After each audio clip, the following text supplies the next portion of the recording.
You're looking at a woman who was publicly silent for a decade. Obviously, that's changed, but only recently. It was several months ago that I gave my very first major public talk at the Forbes 30 Under 30 Summit. 1,500 brilliant people, all under the age of 30. That meant that in 1998, the oldest among the group were only 14, and the youngest just 4.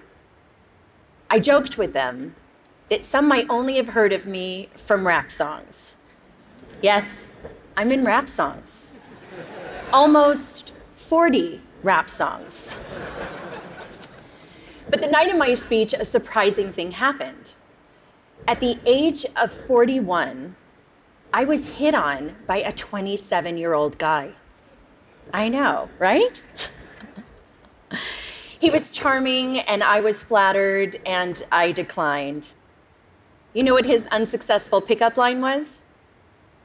He could make me feel 22 again.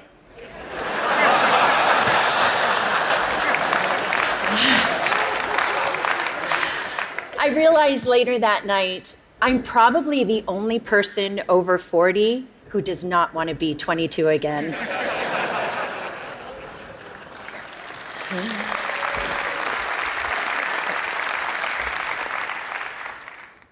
At the age of 22, I fell in love with my boss.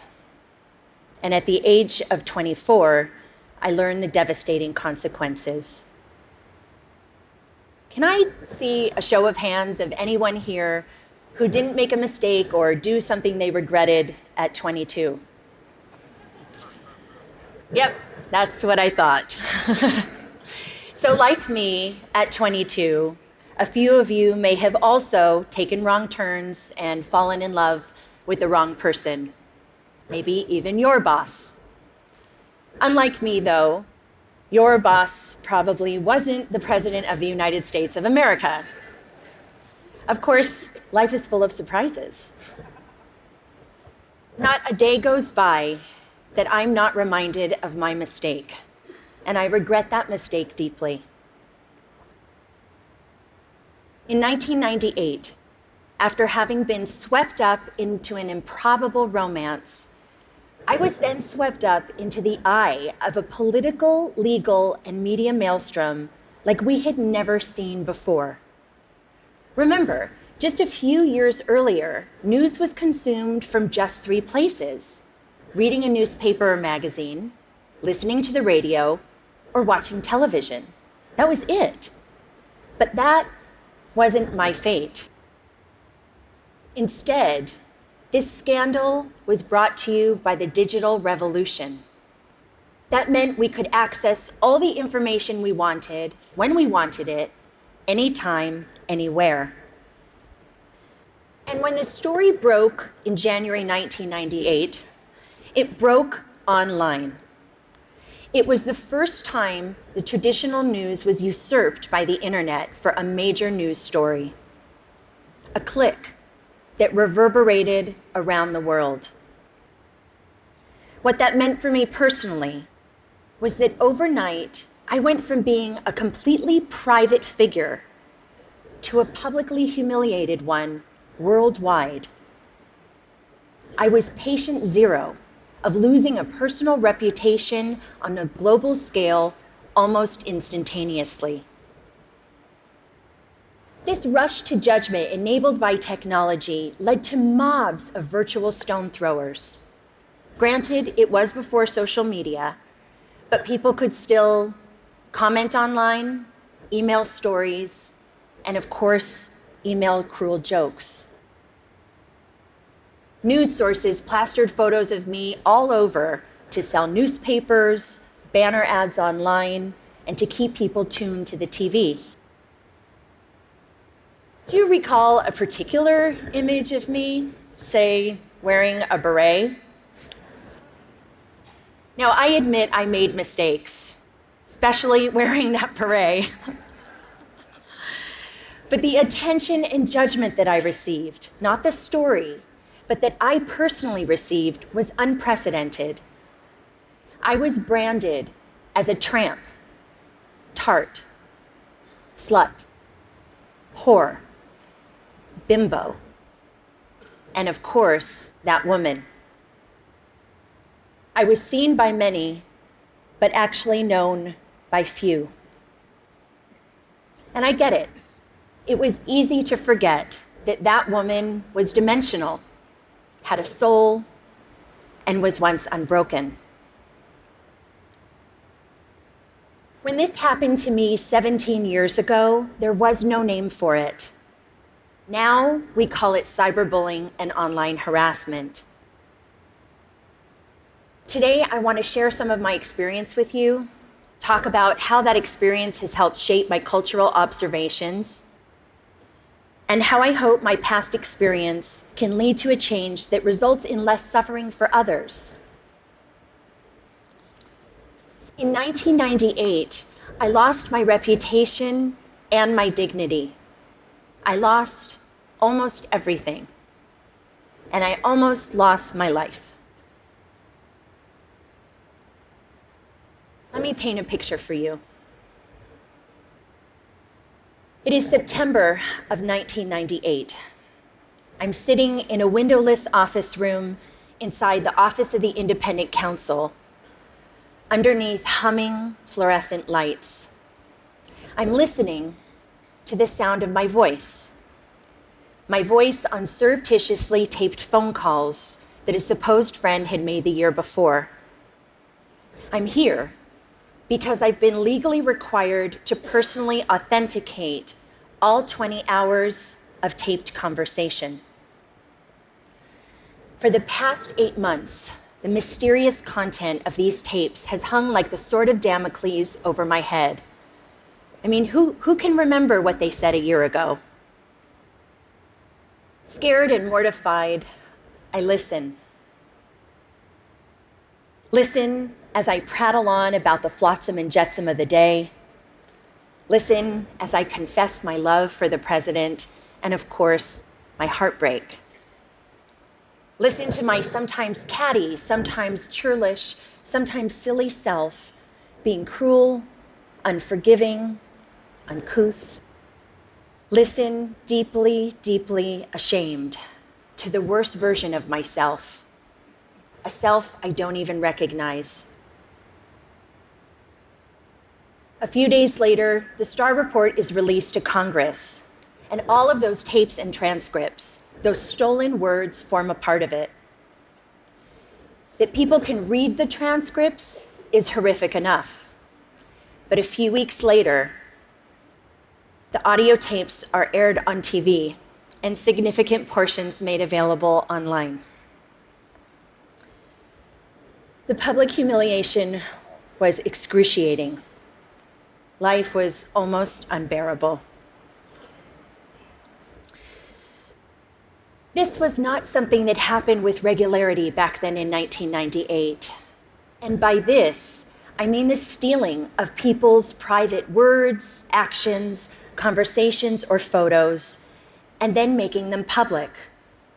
Public without consent, public without context, and public without compassion.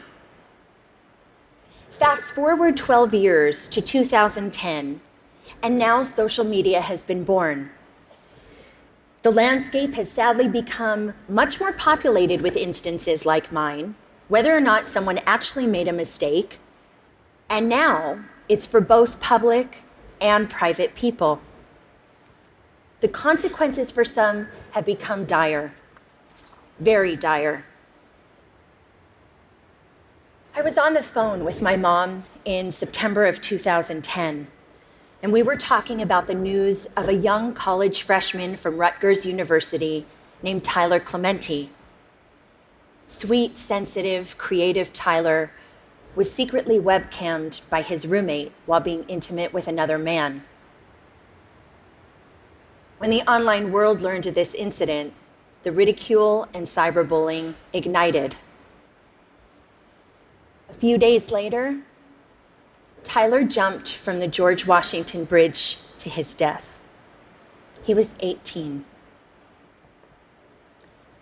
My mom was beside herself about what happened to Tyler and his family, and she was gutted with pain in a way that I just couldn't quite understand. And then eventually I realized she was reliving 1998, reliving a time when she sat by my bed every night. Reliving a time when she made me shower with the bathroom door open. And reliving a time when both of my parents feared that I would be humiliated to death, literally. Today, too many parents haven't had the chance to step in and rescue their loved ones. Too many have learned of their child's suffering and humiliation after it was too late. Tyler's tragic, senseless death was a turning point for me. It served to recontextualize my experiences, and I then began to look at the world of humiliation and bullying around me and see something different.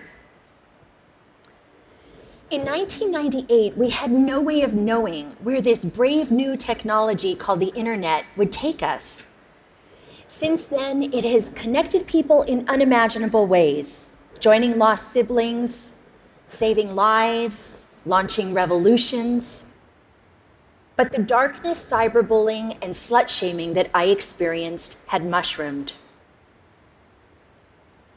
Every day online, people, especially young people who are not developmentally equipped to handle this, are so abused and humiliated that they can't imagine living to the next day. And some tragically don't. And there's nothing virtual about that.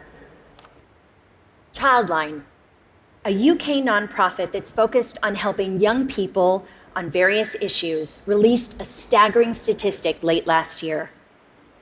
From 2012 to 2013, there was an 87% increase in calls and emails related to cyberbullying.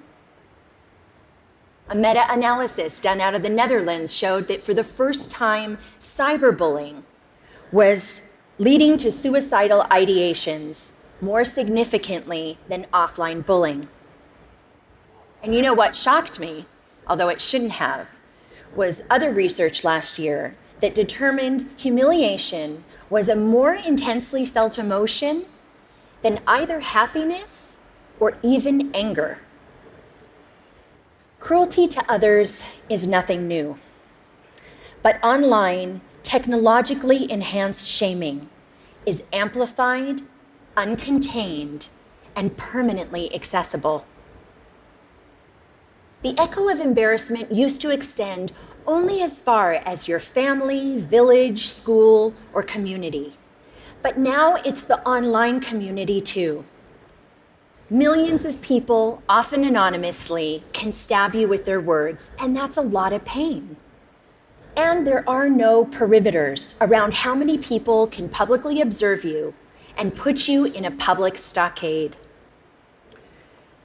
There is a very personal price to public humiliation, and the growth of the internet has jacked up that price.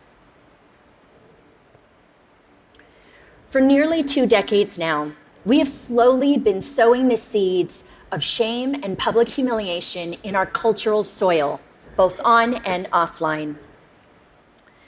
Gossip websites, paparazzi, reality programming, politics, news outlets, and sometimes hackers all traffic in shame. It's led to desensitization and a permissive environment online, which lends itself to trolling, invasion of privacy, and cyberbullying. This shift has created what Professor Nicholas Mills calls a culture of humiliation. Consider a few prominent examples just from the past 6 months alone. Snapchat, the service which is used mainly by younger generations and claims that its messages only have the lifespan of a few seconds. You can imagine the range of content that gets. A third-party app which Snapchatters use to preserve the lifespan of the messages was hacked, and 100,000 personal conversations, photos, and videos were leaked online to now have a lifespan of forever.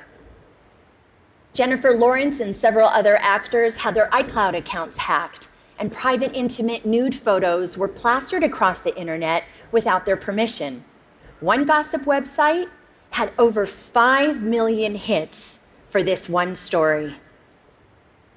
And what about the Sony Pictures cyber hacking? The documents which received the most attention were private emails that had maximum public embarrassment value. But in this culture of humiliation, there is another kind of price tag attached to public shaming. The price does not measure the cost to the victim, which Tyler and too many others, notably women, minorities, and members of the LGBTQ community have paid, but the price measures the profit of those who prey on them. This invasion of others is a raw material, efficiently and ruthlessly mined, packaged, and sold at a profit. A marketplace has emerged where public humiliation is a commodity and shame is an industry. How is the money made? Clicks. The more shame, the more clicks. The more clicks, the more advertising dollars. We're in a dangerous cycle. The more we click on this kind of gossip, the more numb we get to the human lives behind it. And the more numb we get, the more we click. All the while, someone is making money off of the back of someone else's suffering. With every click, we make a choice. The more we saturate our culture with public shaming, the more accepted it is, the more we will see behavior like cyberbullying, trolling, some forms of hacking, and online harassment. Why? Because they all have humiliation at their cores. This behavior is a symptom of the culture we've created. Just think about it. Changing behavior begins with evolving beliefs. We've seen that to be true with racism, homophobia, and plenty of other biases today and in the past. As we've changed beliefs about same-sex marriage, more people have been offered equal freedoms. When we began valuing sustainability, more people began to recycle. So as far as our culture of humiliation goes, what we need is a cultural revolution. Public shaming as a blood sport has to stop. And it's time for an intervention on the internet and in our culture. The shift begins with something simple, but it's not easy. We need to return to a long-held value of compassion and empathy. Online, we've got a compassion deficit, an empathy crisis. Researcher Brené Brown said, and I quote, "Shame can't survive empathy. Shame cannot survive empathy." I've seen some very dark days in my life. It was the compassion and empathy from my family, friends, professionals, and sometimes even strangers that saved me. Even empathy from one person can make a difference. The theory of minority influence, proposed by social psychologist Serge Moscovici, says that even in small numbers, when there's consistency over time, change can happen. In the online world, we can foster minority influence by becoming upstanders. To become an upstander means, instead of bystander apathy, we can post a positive comment for someone or report a bullying situation. Trust me, compassionate comments help abate the negativity. We can also counteract the culture by supporting organizations that deal with these kinds of issues, like the Tyler Clementi Foundation in the US. In the UK, there's Anti-Bullying Pro, and in Australia, there's Project Rocket. We talk a lot about our right to freedom of expression, but we need to talk more about our responsibility to freedom of expression. We all want to be heard, but let's acknowledge the difference between speaking up with intention and speaking up for attention. The internet is the superhighway for the id. But online, showing empathy to others benefits us all and helps create a safer and better world. We need to communicate online with compassion, consume news with compassion, and click with compassion. Just imagine walking a mile in someone else's headline. I'd like to end on a personal note. In the past 9 months, the question I've been asked the most is why? Why now? Why was I sticking my head above the parapet? You can read between the lines in those questions, and the answer has nothing to do with politics. The top note answer was and is because it's time. Time to stop tiptoeing around my past, time to stop living a life of opprobrium, and time to take back my narrative. It's also not just about saving myself. Anyone who is suffering from shame and public humiliation needs to know one thing. You can survive it. I know it's hard. It may not be painless, quick, or easy, but you can insist on a different ending to your story. Have compassion for yourself. We all deserve compassion, and to live both online and off in a more compassionate world. Thank you for listening.